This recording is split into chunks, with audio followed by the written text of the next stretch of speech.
Hey, what's up? How's everybody doing today? So this weekend, instead of going to see The Mummy, I decided to opt out and go see this movie Megan Leavey instead. And the main reason why I saw it is because of the production company that put this movie out called Bleecker Street. And I reviewed, a few of the movies that they put out. Eye in the Sky is one of them. Elvis and Nixon's another one. And this super dope World War II movie called Anthropoid. If you haven't seen that movie, check that shit out. And just in general, as a company, they seem to be killing it. Like most of their movies have like Rotten Tomato scores that are pretty high, and they've gotten a couple Academy Award nominations. So I have pretty high expectations going into this movie. And high expectations are never really a good thing, but I have to say this movie honestly did not disappoint me very much. And I'm gonna tell you right now, if you're a dog lover, it's pretty much game over. You're probably gonna have teary-eyed moments of joy, sadness, and then joy again, and that's just, if you're a dog lover, you're basically gonna like the movie. And the movie's basically about Kate Mara, who's kind of down on her luck from a small town and joins the Marines, and she stumbles upon the dog training program for dogs that sniff out improvised explosive devices, and she gets into the program and has to train this super aggressive dog, and it chronicles her training and what happens when they go overseas, and that's pretty much your movie. And this movie is based on a true story, so it is grounded in realism, so you automatically can kind of connect with the movie. And there are some serious negatives with the movie, but overall I found it pretty enjoyable. First of all, the subject matter is something that I don't think a lot of people are super familiar with, so that immediately makes it an interesting story, because it covers something that you haven't seen before, or at least not on a massive scale. And the pace was a little bit goofy, but there was enough emotional beats in the movie so that you, like, felt interested in the character and, like, what was going on around her. And I might have used this joke in another review, but I don't care. Whoever casted this movie deserves a seriously sloppy handjob.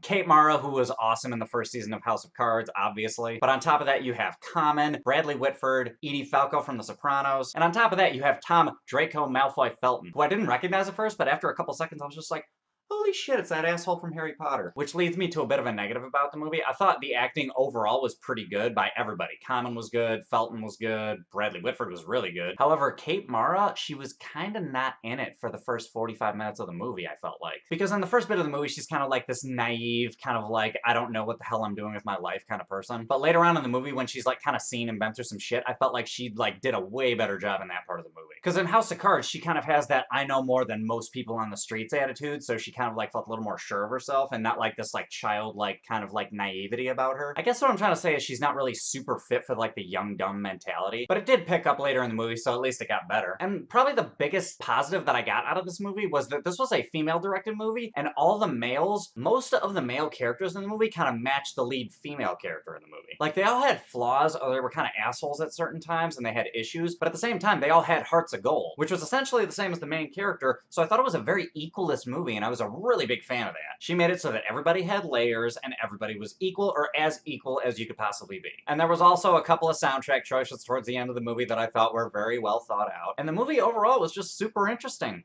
It just was. And I thought Kate Mara's relationship with her family was illustrated pretty well. I have to say, I really wish they would have focused a little bit more on her with her dad, but still, everybody's intention was kind of like made clear, and their like character flaws and positives were also made very clear, so I don't really fault the movie. That was just kind of a preference. But yeah, overall, a pretty enjoyable movie. If you're a dog lover, like, you're automatically gonna love the movie. Like, that's just a given. But if I'm gonna try and give it as objective of a score as humanly possible, I'm probably gonna give it an 8.8 out of 10. Interesting story, interesting characters. Kate Mara could have been a little bit better. I think she was a little bit miscast, but the progression of her relationship with her dog is very well chronicled in this movie, and it was really enjoyable. But anyway, guys, those are my thoughts. What are your thoughts? Have you seen this movie? Have you even heard of it? Hop in the comments. Let me know what's up. Other than that, if you like this review, give me a like, subscribe, do all that other bullshit, and I will catch you guys later.